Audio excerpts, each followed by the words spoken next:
სიამაყედ ვიტყვი, რომ პოსტსკრიპტუმს რამოდენიმე თვის წინ მიეცა შესაძლებლობა გადაეღო მოქვის 4 თავისის გვერდები, რომლებსაც სასწრაფო შველა სჭირდება. უნიკალური ხელნაწერის ოქროს ორნამენტი სიძველის გამო ცვივა და მას ესაჭიროება ზვირადღირებული სარესტავრაციო სამუშაოები. ხელნაწერთა ეროვნული ცენტრის თავისნობით უპრეცედენტო აუქციონი დაიგეგმა.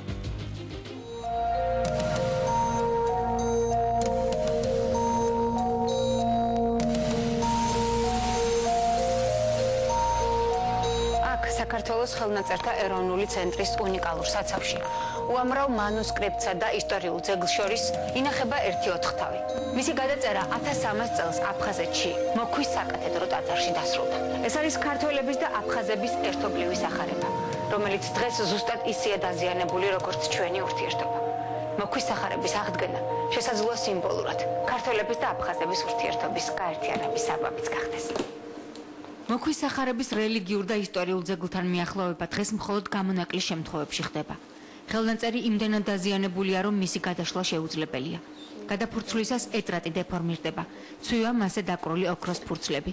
იშლება ოქროზე შესრულებული უნიკალური მინიატურები, რომელმაც მოქვის სახარება ხელოვნების ნიმუშად აქცია. რამოდენიმე შემთხვევა არის, როდესაც გადაიშალა ფურცლები. ამის გამო არ ხდება უშუალოდ ძეგლზე სამეცნიერო კვლევების ჩატარება და რადგან ყოველი შეხება ამ წიგნთან იწვევს მინიატურების კიდევ უფრო დაზიანებას. 329 ფურცელი, 162 სიუჟეტური მინიატურა, 530-ზე მეტი მოხატული საზედაო ასო მოქვის უნიკალურ ძეგლს ყველა სხვა სახარებისგან გამოარჩევს.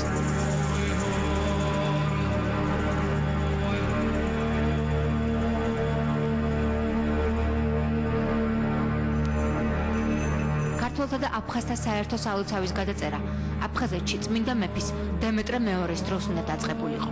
მისი ტექსტი გიორგი მთაწმინდელის რედაქციისაა. ხელნაწერის შექმნის ხანგრძლივი და შრომატევადი პროცესი 1300 წელს დასრულდა. მას დღეს შეიძლება ქონდეს ძალიან დიდი პოლიტიკური მნიშვნელობაც. ეს არის ხელნაწერი, რომელიც დაუკვეთა მოქვის მთავარეპისკოპოსმა და გადაიწერა აფხაზეთში. აფხაზეთი იყო ჩვეულებრივი საქართველო არა მხოლოდ პოლიტიკური, ადმინისტრაციული თვალსაზრისით, არამედ კულტურული და ეკლესიური თვალსაზრისითაც. უცნობია, რომელ საუკუნეში დაზიანდა სახარება. ამის მიზეზად ექსპერტები შესრულების ტექნიკის უნიკალობას ან არასწორ შენახვას ასახელებენ. მოქვის 4 თავის ოდისეა აფხაზეთიდან ჯერ მარტვილში დაიწყო, სადაც ის 1913 წელს საქართველოს მეჭურჭრეთ უხუცესმა ექვთიმე თაყაიშვილმა აღმოაჩინა. პირველად ის ნახა ექვთიმე თაყაიშვილმა და მცირე აღწერილობაც დაურთო.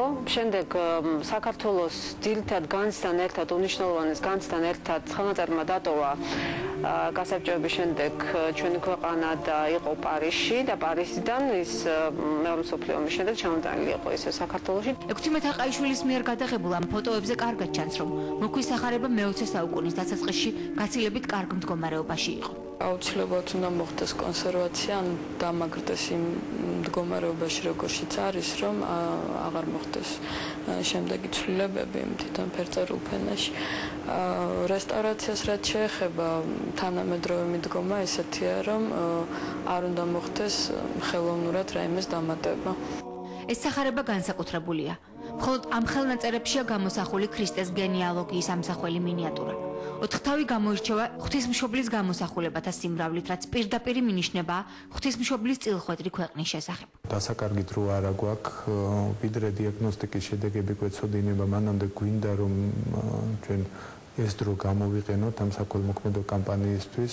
დღევანდლამდე მოღწეულმა ამ ძეგლმა შეინარჩუნოს დღევანდელი მდგომარეობა და აღარ გაგრძელდეს ის შეუქცევადი პროცესი, რაც ხელნაწერში მიმდინარეობს. ყველანი აუქციონისთვის ემზადებიან. საგამოფენო სივრცე ცნობილი ქართველების ნამუშევრებით ივსება. 1 ივლისს საღამოს 8 საათზე სასტუმრო რედისონში ხელნაწერთა ეროვნული ცენტრის მეგობართა საზოგადოების და საგამომცემლო სახლი მოდის ორგანიზებით გაიმართება საქველმოქმედო აუქციონი, რომელზეც 9 განსხვავებული კატეგორიის 100-ზე მეტ ექსპონატს გამოიტანენ. ყველა ნივთი მოქვის სახარების გადარჩენას ავტორებმა უანგაროდ შესწირეს. ირაკლის აქვს გადაწერილი სახარებები, როგორც მოგეხსენებათ და ვიცი რა დიდი სიყვარულია და შრომა ამაში ჩადებული. ირაკლი ფარჯიანის მეუღლე მოქვის სახარებას მხატვრის გრაფიკული საიდუმლო სერობა აჩუქა. ეს ნამუშევარი ძალიან უყვარდა ირაკლის. მე ჩემი სახელით არ მიჩუქებია ეს ნამუშევარი, ეს არის ირაკლის წვლილი. აქვეა ნინო ანანიაშვილის პუანტები, ბესიკ ხარანაულის, ოტია იოსელიანის და ჭაბუა ამირეჯიბის ხელნაწერები. აქციას ვაჟა აზარაშვილი იმ კომპოზიციის ნოტებით შეუერთდა, რომელიც თავის დროზე აფხაზეთში დაიწერა. ნაწილი ამ ნაწარმოებისა ხელნაწერები განსაკუთრებით სოხუმში ჩვენს შემოქმედებით სახში ვილეში არის დაწერილი. გურამწი ბახაშვილის ნისლიან თბილის და ბადრი ვადაჭკორიას დავარცხნილ საქართველოს იური მეჩითოვმა მანუსკრიპტების იდუმალება დაურთო. მთელი ქართული პალიტრა ერთ აუქციონზე გავა, სადაც ორგანიზატორებმა ცნობილი მხატვრების ტილოები გამოიტანეს. მაკაბატიაშვილმა მოქვის სახარებას საკუთარი თავი აჩუქა. ეს ჩემი ავტოპორტრეტი, შარშან იყო ესეთი პერიოდი, რომ ჩემ ავტოპორტრეტების სერიას ვაკეთებ. ეს იქნება უბრალოდ ჩემი მეორე ეს ფიგურა იქნება ამ გამოფენის ნაწილი, რაღაც ჩემი პირადი ნაწილი. აუქციონიდან შემოსული თანხა სრულად მოხმარდება მოქვის სახარების რესტავრაციას. ჩვენ კომპანია ჯიოსელი მზად ვართ, მივიღოთ მონაწილეობა აუქციონში, როგორც ყიდველის ფორმით ამ შემთხვევაში და კიდე თუ რამე დამატებით საჭირო იქნება თავისთავად ჩვენ გვერდზე დავუდგებით ამ პროექტს. ექსპონატების ავტორები საკუთარ ქველმოქმედებას თავადაც დაესწრებიან. ასე რომ თქვენ შეგიძლიათ დაეხმაროთ მოქვის სახარებას 1 ივლისს რედისონში, საყვარელი ხელოვანის პირადი ნივთის ან ნამუშევრის შეძენით. მუხრან მაჭავარიანის ქუდი, მორის ფოცხიშვილის ფინჯანი და ლამპაკი, მაია ჩიბურდანიძის პრიზი. ასობით გამოჩენილი ქართველის პირადი ნივთი თუ შემოქმედებითი ნაშრომი 1 ივლისს აუქციონზე გაიყიდება ერთადერთი მიზნით. მოდით ერთად გადავარჩინოთ. ყველამ ერთად გადავარჩინოთ. გადავარჩინოთ. ერთად გადავარჩინოთ. ერთად გადავარჩინოთ მოქვის სახარება.